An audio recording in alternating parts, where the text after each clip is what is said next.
This right here, this is all that remains in my pot mix. And the problem is, I got a couple hundred plants to move, and this stuff, it's selling for 16 bucks a bag, and that ain't gonna work for me. Luckily, I've got a super easy, super cheap DIY potting soil mix that's been working real good for me and my plants for a couple years now. Let me show you how we do it on the cheap.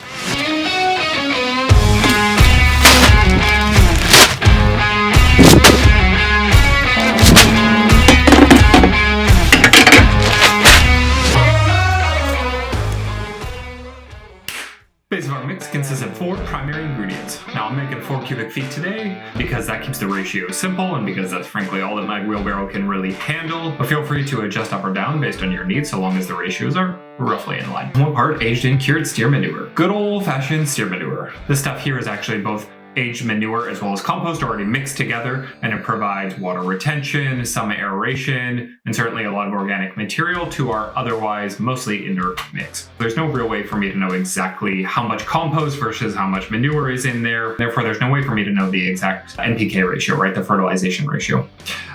But in general, steer manure is a little less than 1 to 1 to 1, and compost can vary anywhere from 0.5, 0.51 to 3.5 to 1 to 2.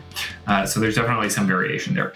1 part of the cheapest raised bed mix you can find. I like this brand for our particular DIY mix because they use primarily a base of forestry products, wood chips really, and that results in a very large average particle size, which is exactly what we need for our DIY mix. It's also got some small amount of fertilizer, which is not a bad thing. It's a little weird to say let's make a DIY potting mix out of a pre-made bagged raised bed mix. Actually, what we're using this stuff for is its large particle size. Take a look at the composition here and now compare it to my native clay garden soil. These large particles are really important for the mix because they provide a little bit of aeration and drainage to an otherwise very fine mix that's going to be prone to compaction. Perlite is a more common and frankly better choice for drainage and aeration, but at $17 a bag, we're going to go ahead and skip it. 1 part bog standard topsoil. This bag of cheap topsoil is basically going to help bulk out our mix. You're going to notice right on the bag it says don't use it for container gardening, and I found that the company's reps do say online not to use it for container gardening because it is too dense. Now luckily our mix is going to end up pretty fluffy because we're mixing it with a lot of other things, but ultimately would I recommend using this for a prized, precious perennial? Probably not. I'm comfortable using it when the stakes are low. I'll just note that it is difficult to say what exactly is in it, so use it at your own discretion. If you're uncomfortable with the unknown ingredients, I would just say leave it out. There's plenty of other things that you can use to bulk out your mix. Hey, quick side note, before releasing this video, I went ahead and emailed the makers of this topsoil who quickly confirmed for me that the product is safe to grow food plants in. 1 part sphagnum peat moss. This sphagnum peat moss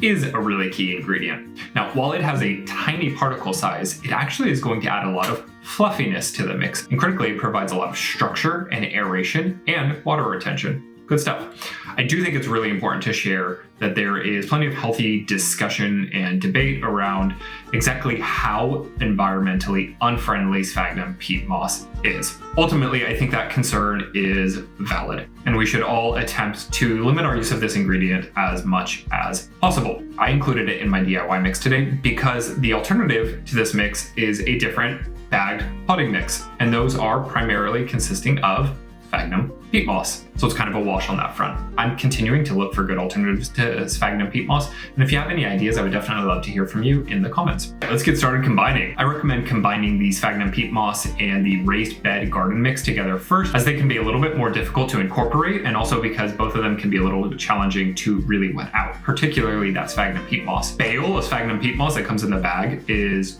bone dry and is actually quite hydrophobic when it comes like this. You're gonna have to add a lot of water and really mix it together to overcome that hydrophobic nature. Water generously, mix thoroughly. If you have somebody who can help out, it's really handy to have one person sort of mechanically aerate it and mix together, while another person slowly adds the water. Next, just add the manure and the topsoil if you're using it, and again, mix very thoroughly. If you're making a lot of potting mix today like I am, I recommend doing it in a location where a little bit of spillage is gonna be a good thing. That way you don't have to be too precious and you can really get in there and mix it together real good. You can see that the final mixture has a surprisingly light and fluffy texture, and that's great. Even when I try and clump it together, even when it's wet like this, it actually falls apart easily and loosely. Not too shabby.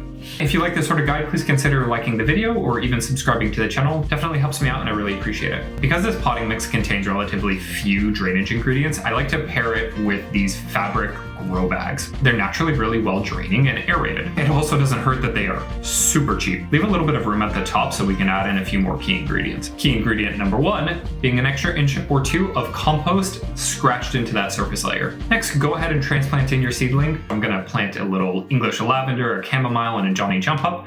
Next, I'm going to top dress with some worm castings from the backyard worm bin. Finally, I do like to mulch generously just with some untreated wood chips. I'm going to leave an extra inch or so of room at the top here so that when these plants grow in a little bit taller, I can add even more mulch on top. I mentioned there are a few limitations to this mix, so let's go through this real quick. First off, you're going to need to very regularly top dress with compost and worm castings or add in some store-bought fertilizers. The manure and the initial compost in the mix are going to provide some initial slow release fertilizers, but they're not going to adequately sustain those hungrier plants, particularly during the flowering and fruiting stages. Now, I like to use compost and worm castings as much as possible just because I'm kind of a cheap gardener and I'm willing to sacrifice a little bit of growth for that, but ultimately it's hard to deny how effective that stronger store-bought fertilizer is. Second note, because we omitted those inorganic aerators like perlite, vermiculite, pumice, sand, chicken grit even, this mix is going to decompose and become pretty compact over time. Now, I don't think that's a big deal for annuals because you can just refresh it and amend that soil between plantings, but it's something to keep in mind for those longer-lived perennials. Finally, keep in mind that sphagnum peat moss is moderately acidic. Now, that is great for some plants like blueberries that prefer a more acidic environment, or even tomatoes that prefer a slightly acidic medium. But if you're planting something that prefers a more neutral or even alkaline medium, then you're going to need to either amend it with lime or adjust those ratios a little bit. Okay, so how much did our little mix set us back today? Let's look at a cost breakdown. That means we spent about $3.50 per cubic foot on our mix. I don't know about you, but I've got plenty of containers planned out in my garden where all those limitations I talked about don't sound too bad for $3.50 a cubic foot. I really hope this was helpful. If you'd be interested in any follow-up videos, maybe on different fertilizers, or maybe we can go in the exact opposite direction and do something like a super premium potting mix video, let me know in the comments. I'd love to hear from you. Happy gardening, y'all.